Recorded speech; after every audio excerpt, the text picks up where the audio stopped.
আসসালামু আলাইকুম। আজ সোমবার ২রা মার্চ ২০২৬। স্বাগত প্রবাসী সিটি সৌদি বুলেটিনে, সাথে আছে আমি শরীফুল ইসলাম। শুরুতে থাকছে শিরোনাম।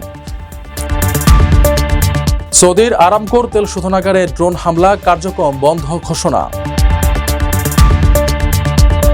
মধ্যপ্রাচ্যে নজিরবিহীন উত্তেজনা, পরিস্থিতি সর্বাত্মক যুদ্ধে রূপ নেওয়ার আশঙ্কা। সৌদি আরবে মাসব্যাপী শুদ্ধি অভিযান, ৭৮ সরকারি কর্মকর্তা গ্রেফতার। তেহরানে আগ্রাসী আক্রমণ, ইসরায়েলের মিসাইল বৃষ্টিতে জবাব দিচ্ছে ইরান। দর্শক, দেখছিলেন শিরোনাম, এবারে পুরো খবর। প্রবাসীদের জন্য নির্মাণ হচ্ছে দেশের প্রথম স্মার্ট সিটি, যেখানে থাকছে স্কুল, মসজিদ, হাসপাতাল, সুইমিং পুল, হেলিপ্যাড, পাঠাগার, জিম, সুপারমার্কেট, শিশু পার্ক সহ সকল নাগরিক সুবিধা। মাত্র ৩০ লাখ টাকা বিনিয়োগে মিলছে আকর্ষণীয় ফ্ল্যাট। প্লাটিনাম ইনভেস্টরদের জন্য ঢাকা বিমানবন্দরে ভিআইপি প্রোটোকল সুবিধা। বিস্তারিত জানতে যোগাযোগ করুন স্ক্রিনে দেয়া হোয়াটসঅ্যাপ অথবা ইমো নাম্বারে। সৌদি আরবের আরামকোর রাশ তানুরা তেল শোধনাগারে ড্রোন হামলার পর সেটি সাময়িকভাবে বন্ধ করে দেওয়া হয়েছে। দেশটির প্রতিরক্ষা মন্ত্রণালয় জানিয়েছে, শোধনাঘাটিতে হামলার উদ্দেশ্যে আসা দুটি ড্রোনকে আকাশেই ধ্বংস করা হয়েছে। তবে এর টুকরো বা ধ্বংসাবশেষ তেল স্থাপনাটির ওপর পড়ে ভয়াবহ অগ্নিকাণ্ডের সৃষ্টি করেছে। পরে পরিস্থিতি নিয়ন্ত্রণে নিতে শোধনাগারটির কার্যক্রম সাময়িক সময়ের জন্য বন্ধ ঘোষণা করে কর্তৃপক্ষ। সৌদি আরবের রাষ্ট্রীয় তেল কোম্পানি আরামকোর গুরুত্বপূর্ণ স্থাপনা রাস তানুরা রিফাইনারিতে ড্রোন হামলার পর সেটি বন্ধ করে দেওয়া হয়েছে। সোমবার এই হামলার ঘটনার পর সতর্কতামূলক ব্যবস্থা হিসেবে কর্তৃপক্ষ রিফাইনারিটির কার্যক্রম স্থগিত করে। সামাজিক যোগাযোগ মাধ্যমে ছড়িয়ে পড়া কিছু ভিডিওতে স্থাপনাটি থেকে ঘন কালো ধোঁয়া বের হতে দেখা গেছে। যদিও আরামকো এখনও আনুষ্ঠানিকভাবে বিস্তারিত জানায়নি, তবে সংশ্লিষ্ট সূত্র জানিয়েছে যে পরিস্থিতি বর্তমানে নিয়ন্ত্রণে রয়েছে। এই হামলার খবর ছড়িয়ে পড়ার সাথে সাথে বিশ্ববাজারে ব্রেনকুট তেলের দাম এক লাফে ৯.৩২% পর্যন্ত বৃদ্ধি পায়, যা প্রতি ব্যারেলে প্রায় $৮০ কাছাকাছি পৌঁছেছে। গত ৪ বছরের মধ্যে তেলের দামে এটি সর্বোচ্চ উল্লম্ফন। মূলত মধ্যপ্রাচ্যে চলমান ইরান যুদ্ধের কারণেই এই অস্থিতিশীলতা তৈরি হয়েছে।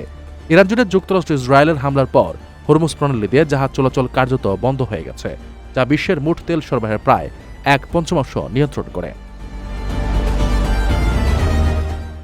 ইরান এবং ইসরায়েল যুক্তরাষ্ট্রের মধ্যকার এই ভয়ঙ্কর সংঘাতকে এবার পুরো উপসাগরীয় অঞ্চলকে গ্রাস করবে। রাজনৈতিক বিশ্লেষক ও আন্তর্জাতিক মহলে এখন এটাই সবচেয়ে বড় প্রশ্ন।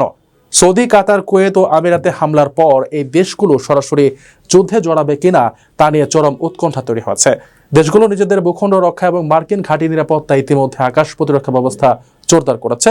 পরিস্থিতি যেদিকে এগোচ্ছে তাতে যে কোনো মুহূর্তে পুরো মধ্যপ্রাচ্যে এক সর্বাত্মক যুদ্ধের দিকে ধাবিত হতে পারে।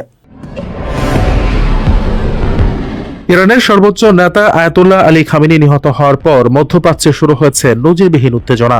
তেহরানের সাম্প্রতিক মিসাইল ও ড্রোন হামলায় দোহা, দুবাই এবং মানামার মতো ঝকঝকে শহরগুলোর আকাশ এখন ধোঁয়ায় আচ্ছন্ন।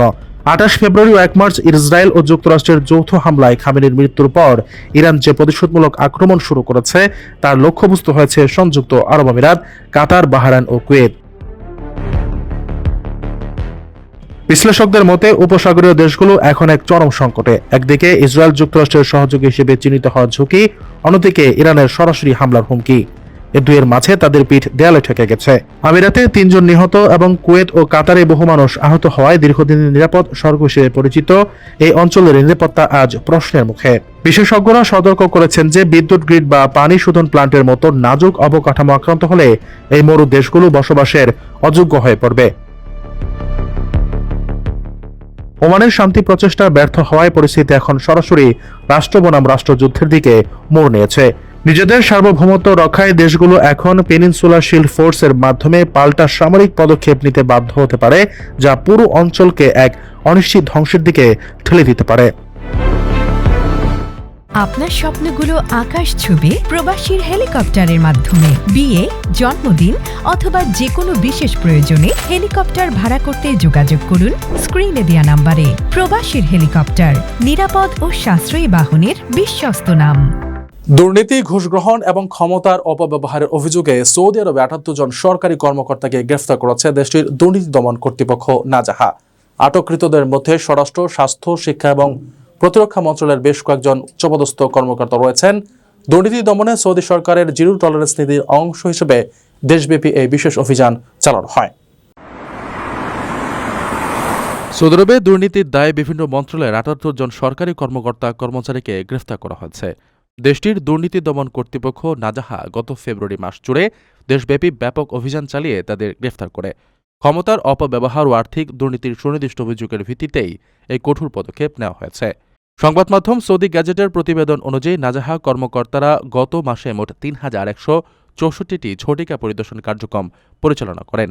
এসব অভিযানের অংশ হিসেবে সরকারি বিভিন্ন দপ্তরে ৩৪৯ জন কর্মচারীর বিরুদ্ধে ওঠা অভিযোগের নিবিড় তদন্ত করা হয়। তদন্তের পর অভিযোগের প্রাথমিক সত্যতা পাওয়ায় ওই ৭৮ জনকে গ্রেফতার করে কর্তৃপক্ষ। তবে আইনি প্রক্রিয়ার অংশ হিসেবে পরবর্তীতে তাদের মধ্যে কয়েকজনকে জামিনে মুক্তি দেওয়া হয়েছে। গ্রেফতার হওয়া ওই কর্মচারীরা মূলত সৌদি আরবের স্বরাষ্ট্র, প্রতিরক্ষা, পৌর ও গৃহায়ন, স্বাস্থ্য এবং মানব সম্পদ ও সামাজিক উন্নয়ন মন্ত্রণালয়ের মতো গুরুত্বপূর্ণ দপ্তরে কর্মরত ছিলেন।